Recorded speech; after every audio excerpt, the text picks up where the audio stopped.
So I'd planned to do a Starfield video well over a week ago, but then something happened. The game kept going.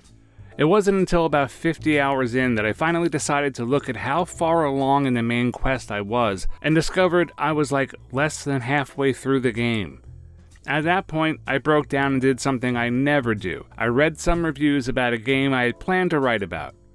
Most of those reviews were positive, but there was a good quarter of them that panned the game for reasons I think are kind of insane. The negative and mixed reviews, both from major publications but also Reddit and YouTube, almost all seem to argue that the big new Bethesda game was bad because it was a big new Bethesda game. So today, let's talk about why Starfield is very possibly the best game Bethesda has ever made, and seem to figure out A, why I like BGS games even as I have a general dislike for open world stuff, and B, why so many people keep expecting BGS games to be something they've never been. Starfield, after the logo.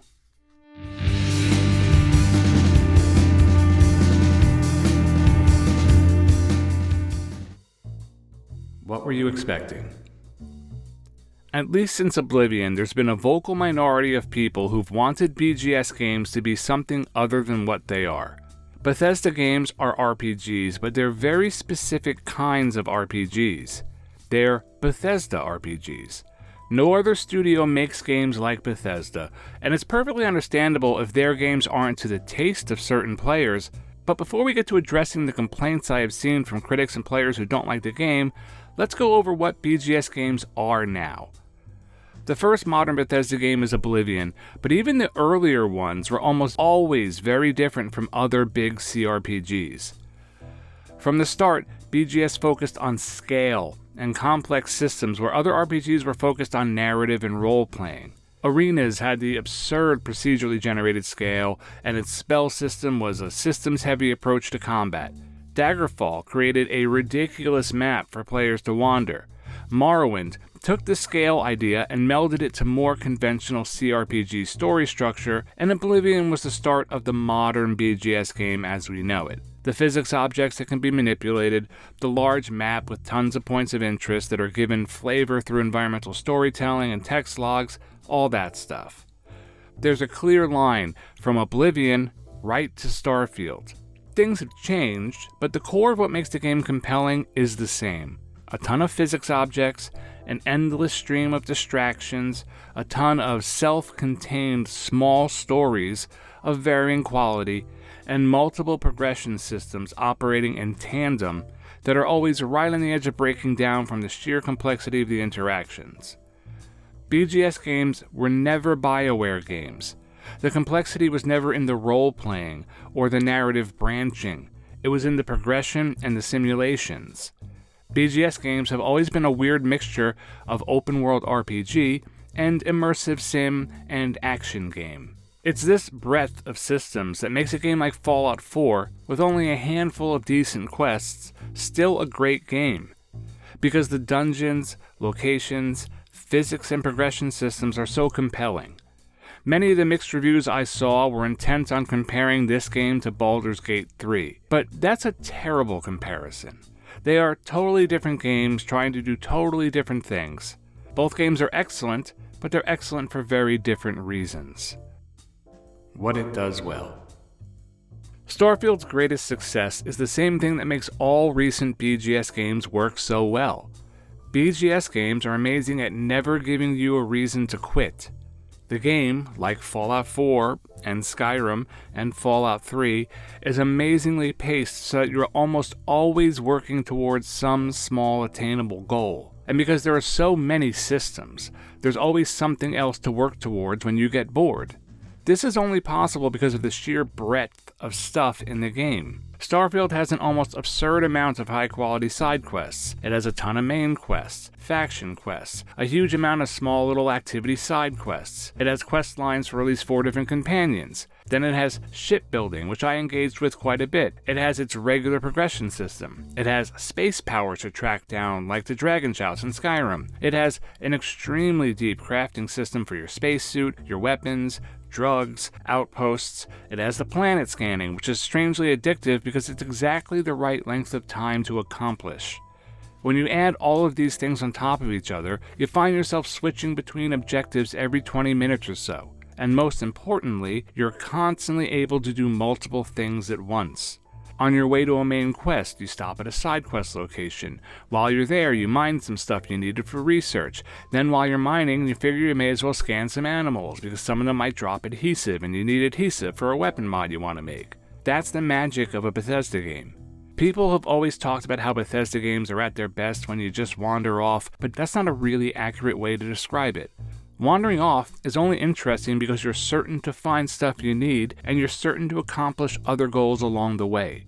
This only works so well because there are so many goals in these games.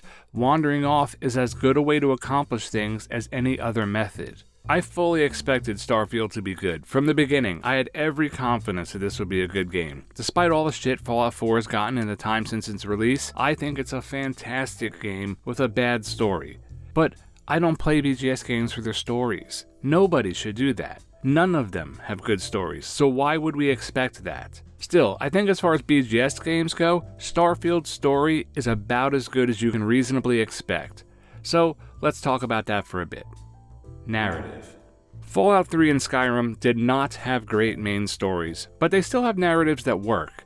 And that's because the games are both loaded with a ton of fun, self-contained side quests. Almost every BGS game has this same kind of structure going on. None of the quests are super deep, and they very rarely interact with one another like quests do in something like Baldur's Gate or even The Witcher 3. In fact, BGS quests often feel like they sprung from huge brainstorming sessions. You can imagine a room of people and a whiteboard with a huge list of interesting premises. What if there was a house with a family that had elections? What if two people acted out a comic book? What if there was a murder mystery with robots? What if the player finds a serial killer who's killing raiders? In most BGS games, the narrative quality varies quite a bit in these quests, but the locations are usually great, and they serve to push you through the game's world.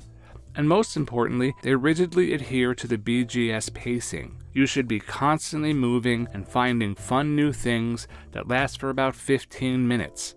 After finishing Starfield, I think it's fair to say that this is the best group of side quests they've ever had in one of their games. There's just an unbelievable amount of them. The locations in Starfield are pretty uniformly excellent. The voice acting is probably the best it has ever been in one of their games, with the most of it being at least competent and much of it being really quite excellent. And the actual ideas explored run a really wide gamut.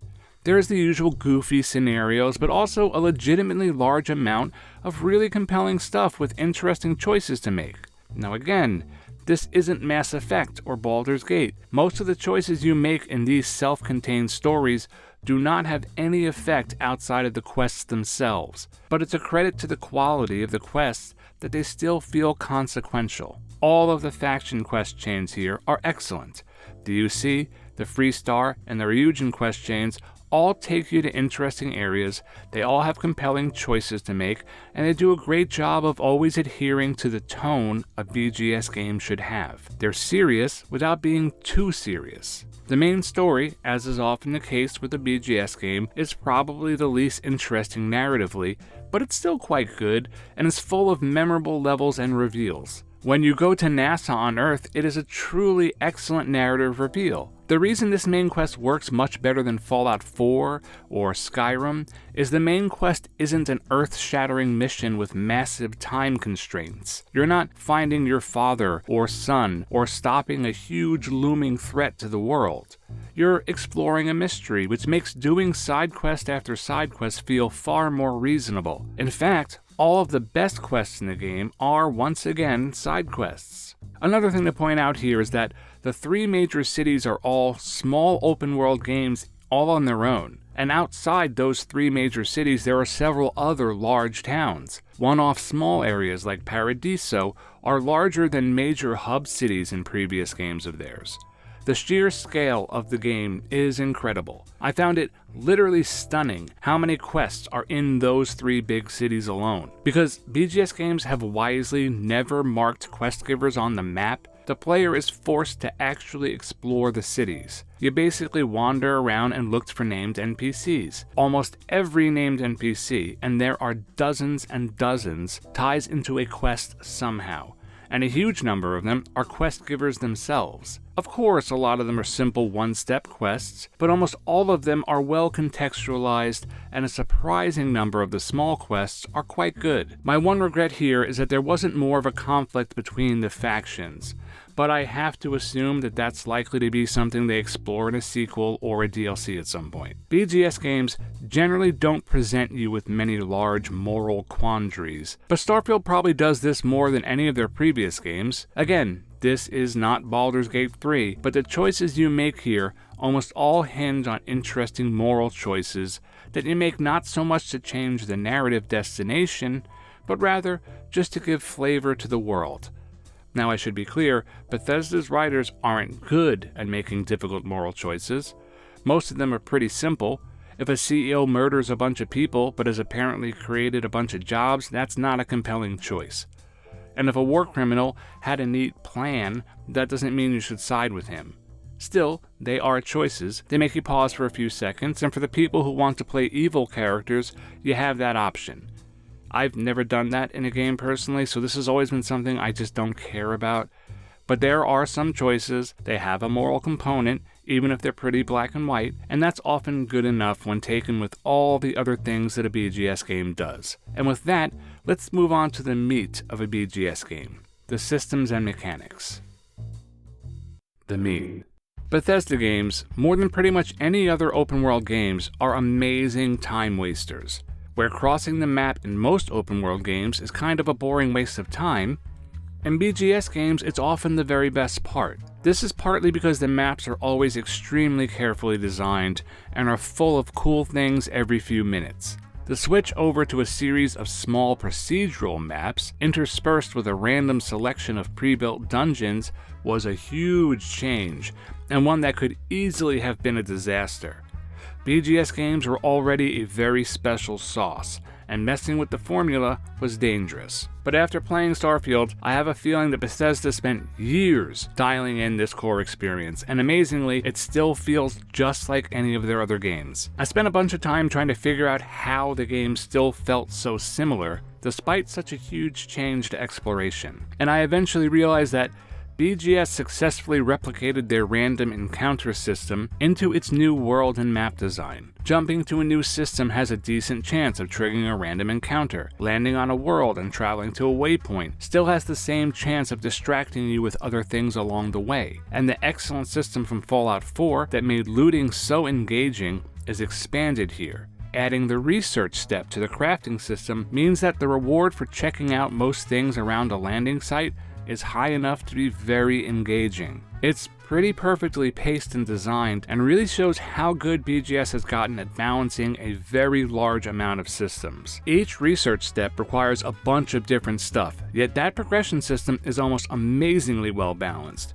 Without much effort at all, you'll find yourself knocking out research projects and being able to craft better and better stuff at a really nice and steady clip. Occasionally you'll find you need adhesive or one particular component and you'll have to go find that one thing, but it's actually pretty rare, which makes it fun to actually hunt down that one mineral or that one component. But other than those very rare instances, simply playing the game as you naturally would a Bethesda game and exploring their very well-made locations and points of interest will have you progressing consistently towards your goal. A few other things combine to make the exploration pretty unchanged. First off, the sound design in a Bethesda game does a ton of heavy lifting when it comes to exploring. The ambient music in Starfield is as good as ever.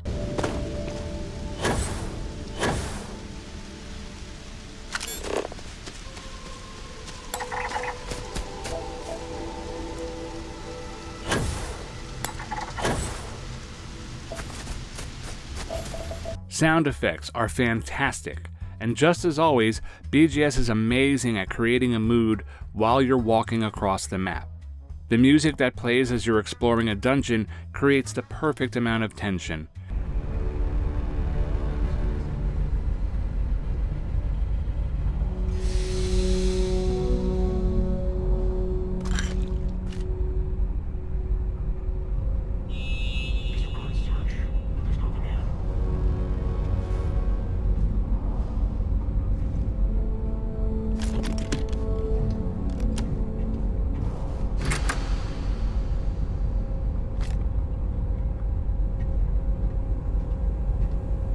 They really are one of the best studios in the world at this and have been for a very long time. The addition of the boost pack and the differences in gravity between planets also makes simply moving around the world extremely fun. I've said many times that moving across a big-ass map is often the most boring thing about an open-world game. It takes something special to make it bearable. The glider in Zelda, the vast amount of vehicles in Far Cry, the stunning beauty and amazing art design of Ghost of Tsushima. BGS games have always managed to make this still be fun because of just how good they are at making compelling points of interest, and that's true here as well. But the boost pack and low gravity of many, if not most planets, gives you a great degree of freedom, and it just feels awesome. When you add in the strangely addictive scanning stuff, you've got open world gameplay that's basically perfectly designed to keep you constantly engaged with something. You're doing something as you're moving across the planet. You're never just walking. And that boost pack makes combat quite enjoyable as well. Bethesda's FPS gameplay took a big step forward, to the point that I think Fallout 4 is a well put together shooter, and Starfield is an incremental step forward even from there. Encounters are really well done, with excellent encounter design that combines long-range and short-range encounters and a still pretty satisfying stealth option. It's a testament to how far their combat has come that it's no longer just good for an RPG. It's now a legitimately above-average FPS laid on top of a classic BGS game. Starfield's combat also does a really nice job tying into its leveling system. Progression is probably best described as Fallout 4 minus stats and plus Skyrim's level as you do stuff. For the most part, this new progression system works very well, because you have to make real choices about what you want to max out, and having to upgrade perks through gameplay does a nice job tying those systems together. Though there are some annoying quirks in the tasks you need to do to level up some skills. Some tasks take way longer than others, like installing 15 weapon mods is a hell of a lot longer than killing 50 dudes, or knocking over 100 guys with a jetpack is a hell of a lot longer than installing 4 helmet mods. One of my only complaints about it is that there are no stats. I was actually recently thinking about writing an essay about how stats have now started disappearing from RPGs, and Starfield kinda just reinforced that. First we lost skills in Bethesda games, now we've lost stats. I prefer stats and perks to just perks. I understand that BGS has an insatiable thirst for simplifying things, and I do totally understand their reasons, but I simply prefer having stats to level in a game. I'm replaying Cyberpunk at the moment, and the update in that game shows how you can still have stats in a very accessible RPG. Still, overall, Starfield's combat is very good, and its progression is quite good, even though I do not like that they've done away with stats. I just don't think that's a healthy direction for an RPG to take. What's with the bad reviews? Okay, I think that's a fine overview of why I think Starfield is a great game. But the real reason I wanted to write this was to respond to some of the criticism of the game I saw on YouTube, Reddit, and especially from some big review outlets. Most of that criticism is of the same few things, so allow me to respond to the most common critiques of the game. Let's start with a common one that I cannot possibly disagree with more. Most of the mixed and negative YouTube reviews seem to be strangely focused on the creation engine. This was a common critique all the way back in Fallout 4. I distinctly remember watching the Angry Joe review right after the game came out and him focusing really heavily on graphics in the engine.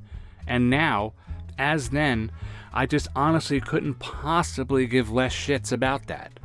Starfield looks great. It looks significantly better than any of their previous games.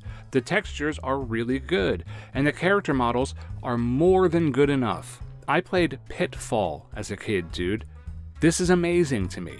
Almost every modern game looks more than good enough to me. And more importantly, Starfield's art design is as great as ever. Weapon models are fantastic.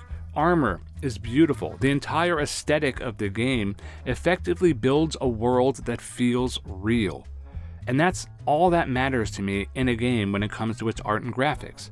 Just make it feel real to me. But the more important response to this is that the BGS engine may not be the best looking one in the world, but it looks more than good enough for what the game needs to do.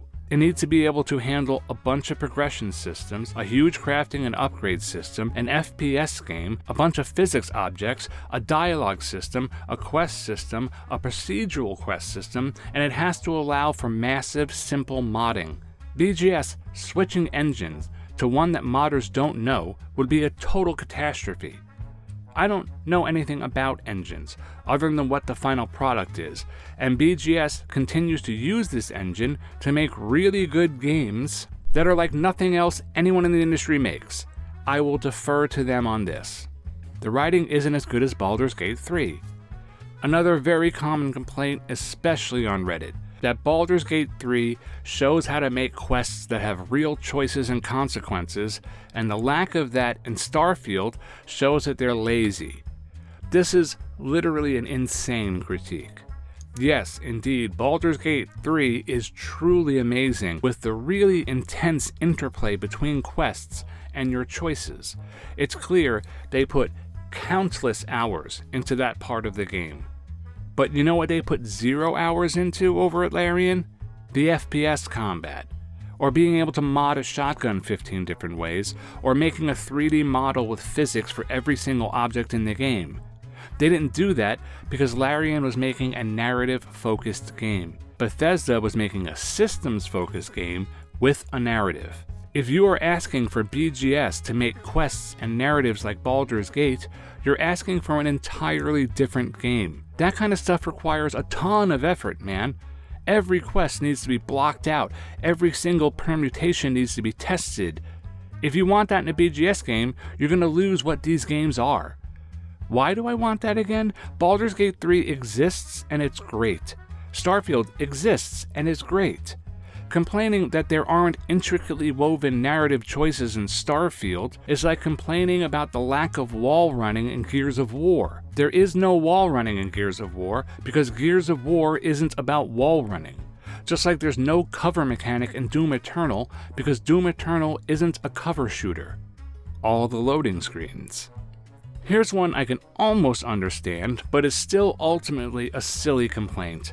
Starfield has a lot of loading screens. I played on PC, and the loading screens were extremely short and not really at all intrusive, but they do exist, like they always have.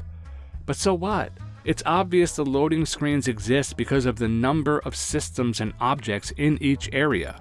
If each cave wasn't instanced, the game would need to load 1 billion physics objects every time you landed on a planet. The cities would already kind of struggle with performance, would run at 4 PS because the game would be tracking 4,000 sandwiches in the area. The game has loading screens when you're entering an instanced place. I honest to God vastly prefer this to having to watch my character squeeze through a gap in the wall or watch an opening the door cutscene. I don't need the loading screens cleverly hidden, just put the loading screen up. As long as they're not egregiously long, I'm good. It's possible they're bad on console, I guess, but I don't play these games on console. Seems like a very strange complaint to me. It's the same as it's always been. Actually, it's a little less than it's always been, so there's been improvement. You can't fly straight from the planets to space, and you can't roam across the planets forever. Who gives a shit? Why would I want to fly from the planet to space? And why does it matter if I can't walk or fly across the whole planet? I think people had extremely strange expectations for Starfield when it's literally Skyrim in space. The Starborn powers are basically dragon shouts, for God's sake. Walking forever across a planet sounds horrendous to me. BGS games, again, are made for a huge mass market. They are RPGs for the Call of Duty crowd, and they're wonderful at being just that. The game has always been about having something interesting every few minutes, not about being able to wander a big empty planet or being a hyper-realistic space sim. The game is already loaded with systems and stuff to mess around with. At some point, a developer needs to make a decision about what is critical to the game they're making and what would be nice but not needed. Wandering entire planets on foot or ship would be nice for the people who wouldn't find that boring as hell, but it's clearly not needed. Flying straight from the ground to space would maybe be nicer than a loading screen for some people, but it would be worse for me. I would honestly vastly prefer to just have the loading screen get me where I want to go. This seems like such a weird-ass nitpick that it's kind of absurd. Starfield is a Bethesda game. It is very possibly, in my opinion, the best Bethesda game ever made, being able to walk across an entire planet wouldn't have made the game any better or worse, and it is a feature that a tiny, insignificant group of people would use. The explorable areas on each planet are plenty huge, man. Thousands of meters in each direction, and you can land anywhere on any planet that has a surface. What more could one possibly want? The one legit critique I had with this game is that there's no fucking map of the cities. This is kind of awful because the cities are gigantic this time. Finding the bookshop in Aquila or a specific apartment building in Jemison is a bit frustrating, and the game could easily have used a simple map of only the major settlements. The only reason for not having it that I can think of is there would be no way to make maps of the procedural planets, and it would be odd to only have maps of the major cities, but that actually makes perfect sense to me. It seems totally normal that I'd have a map on my phone of major cities, but not of a random planet with a few caves. But other than that lack of a map, the fact that it's grotesque the game launched without DLSS, and the generally mediocre performance, I have almost no complaints about the game. I was able to run it at Ultra 4K and still get 50 to 60 FPS. Now, that's not some big accomplishment, and if the game had DLSS 3, I'd have been running at 90 FPS, but you know, Bethesda likes money more than it likes its players, obviously, I guess. Wrapping up. So here's the deal with Starfield. It's a great game unless you approach it cynically. Every issue people have with this game can be boiled down to wanting a BGS game to be something they have never been. Starfield does what every good BGS game does. It keeps you playing for dozens and dozens of hours without any one thing about it being amazing. Instead, it's just consistently above average at almost everything it does. The genius of their games is the ability to be incredibly wide without being too deep or complex for the average player. There's nothing that Starfield does that some other studio doesn't do better. Its FPS combat is surpassed by many other studios. Its RPG narrative isn't nearly as good as Baldur's Gate 3. Its space sim stuff isn't as good as several dedicated space sims. Its crafting and progression have been done better elsewhere. But no other studio is able to take all of those things and do them at a level of competence like Bethesda does. No other studio is able to make games that don't have any friction quitting points. Starfield will never bore you or piss you off to the point that you just stop playing. Its exploration, like all BGS games, is almost scientifically engineered.